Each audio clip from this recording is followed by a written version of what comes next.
찬송가 559장 부르시면서 주일 아침 새벽 기도회 시작하겠습니다.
오늘 본문 말씀은 역대상 25장 8절에서 마지막 31절 말씀을 봉독하도록 하겠습니다.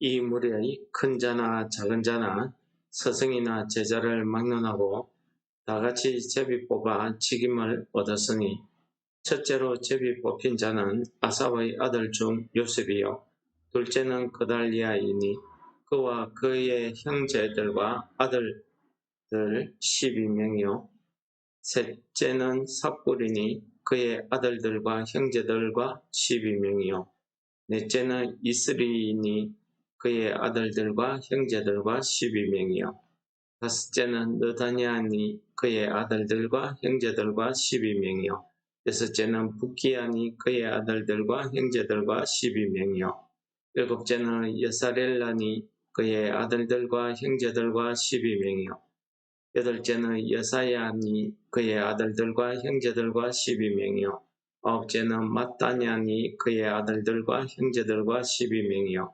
열째는 시므이니 그의 아들들과 형제들과 12명이요 열한째는 하사벨이니 그의 아들들과 형제들과 12명이요 12째는 하사베아니 그의 아들들과 형제들과 12명이요 13째는 수바엘이니 그의 아들들과 형제들과 12명이요 14째는 맙디디아니 그의 아들들과 형제들과 12명이요 15째는 예레모시니 그의 아들들과 형제들과 12명이요 16째는 하나니아니 그의 아들들과 형제들과 12명이요 17째는 요스브 가사니 그의 아들들과 형제들과 12명이요 18째는 하나니니 그의 아들들과 형제들과 12명이요 19째는 말로디니 그의 아들들과 형제들과 12명이요 20째는 엘리아다니 그의 아들들과 형제들과 12명이요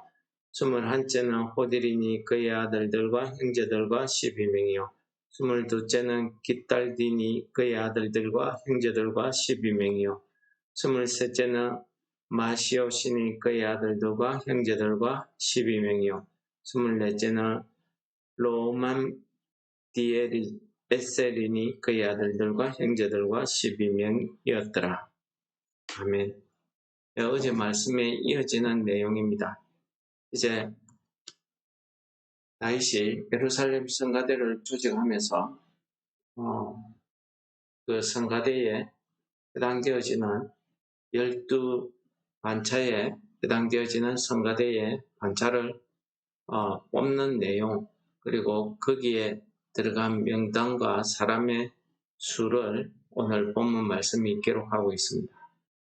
오늘 그 명단을 뽑을 때에 오늘 말씀해 보시면은 스승이나 제자나 상관없이 누구든지 여호와 앞에서 제비로 뽑아서 그 책임을 얻었다고 이렇게 기록하고 있습니다. 이 제비를 뽑아서 책임을 얻었기 때문에 어떤 사람은 스승이기 때문에 더 좋은 위치에서 더 좋은 파트를 담당하고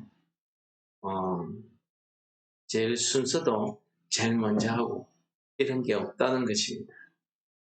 하나님 앞에서 제비 뽑을 때에는 대부분 보면은 우리가 기업 나눌 때에 제비 뽑기를 했는데 기업 땅, 즉 가나안 땅을 이렇게 나누어 가질 때에 어떤 부족에게 땅의 면적을 크게 작게 주는 것도 중요하겠지만은 그 땅이 정말 윤택하냐 아니면은 그 땅이 박하냐 이런 것도 문제가 되지 않겠습니까?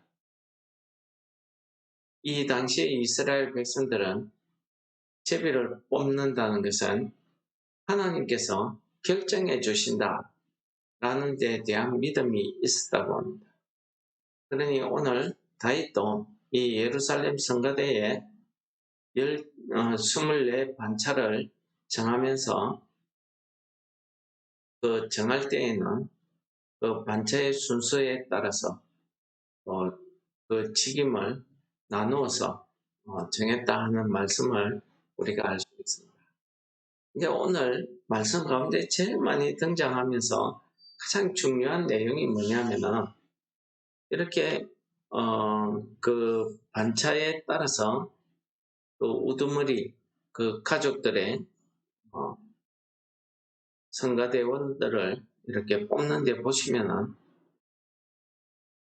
그의 아들들과 형제들과 12명이요 하는 말씀이 계속해서 이어집니다. 성가대 하면은 우리가 생각하기를 여러 파트들이 있고 거기에 맞는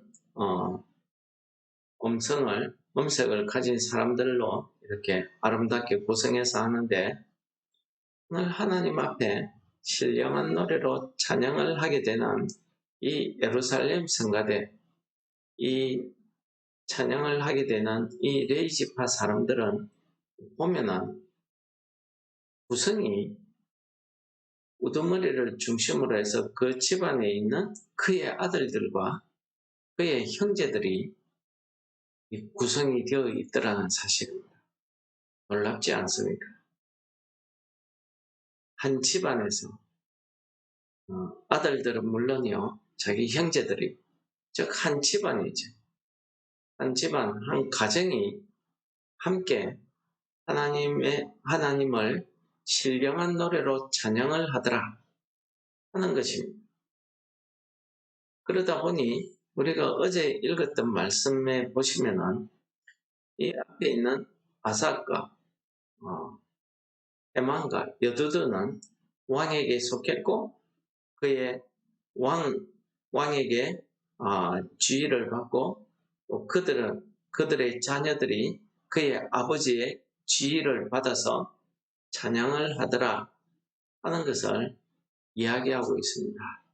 한 가정이 그 아버지를 중심으로 해서 그 아들들과 아버지의 형제들이 다 함께 모여서 하나님을 찬양하는 일, 이거 얼마나 아름다운 일인지 우리에게 잘 보여줍니다. 하나님께서 이 땅에서 사람을 창조하시고 제일 먼저 세우신 교회가 가정교회입니다. 부부입니다. 이 부부를 통해서 자녀들이 생산이 되고 이 부부와 자녀들로 이루어진 한 가정이 모여서 또 한 큰 교회를 이루고 이렇게 하나님의 나라가 형성되어 가더라는 것을 우리에게 가르쳐 주시는 말씀 아니겠습니까? 두 번째는 하나님을 찬양하는 데 있어서 물론 이제 자기 혼자의 신앙으로 먼저 하는 것, 열심히 하는 것 좋습니다만은 이 찬양 노래하는 데 있어서 가장 아름다운 것은 독창보다는 중창이나 합창이 아름다운 것입니다. 왜 독창보다 중창이나 합창을 더 아름답다고 예술가들이 평가를 할까요? 한 사람의 뛰어난 음악적인 기교, 또 소리, 표현력 중요하지만은 여러 사람이 어우러져서 마치 한 사람이 노래하는 것과 같은 그런 아름다움의 넓은 폭을 표현한다는 것은 한 사람의 독창자로서는 하기 힘든, 할 수 없는 그런 일입니다. 그래서 음악의 세계에서는 중창이나 합창이 제일 아름다운 노래로 이렇게 손꼽히고 있는 것 같습니다. 마찬가지로 하나님 앞에 찬양을 드릴 때에 우리는 최고의 찬양을 하나님 앞에 드리기를 소원하고 있습니다. 오늘 본문 말씀에도 보면은 대표되는 지휘자들이 또 대표되는 사람이 스승이 큰 자가 그냥 혼자 부른다고 해서 뭐 잘못될 게 있겠습니까? 그러나 그 혼자의 독창보다는 큰 자와 작은 자가 스승과 제자가 서로 어우러져서 한 마음으로 한 목소리를 낸다는 것은 그것은 하나님의 축복이 아니고는 우리가 할 수 없는 것입니다. 하나님의 그 축복, 그 은사가 이 여러 사람의 목소리를 하나로 통일하고 같은 음색을 내고 같은 소리를 내고 같은 감정을 표현을 하고 이렇게 같은 믿음으로 하나님의 앞에 신령한 노래로 찬송할 수 있다는 것.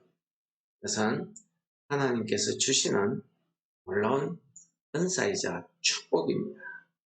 아무나 할 수 있는 것도 아니고 누구나 하고 싶다고 해서 되는 것도 아닙니다.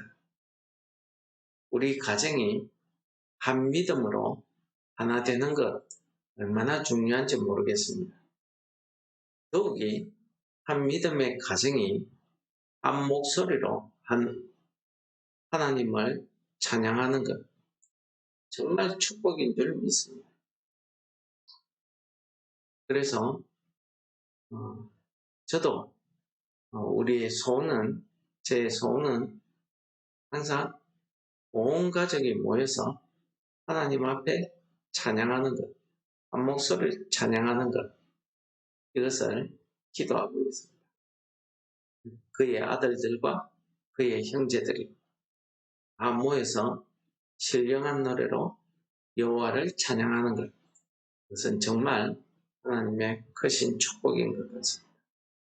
오늘 우리의 예배도 마찬가지입니다. 우리 모두는 하나님의 피값으로 산 예수 그리스도 안에서 형제요 자매입니다. 한 가족이라는 말씀이죠. 믿음의 한 가족이 된 저희들이 모여서 하나님 앞에 함께 예배드리고 그 예배 가운데 같은 노래로 같은 목소리로 하나님 앞에 신령한 노래로 찬양할 수 있는 것, 이것이 아무나 누구에게나 주어지는 그런 축복은 아닐 것입니다.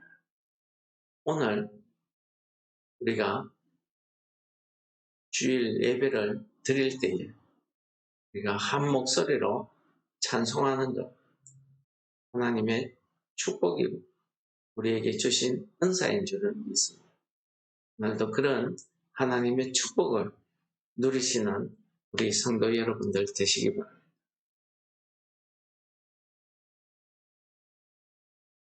이 말씀을 기억하시면서 하나님 앞에 기도하도록 하겠습니다.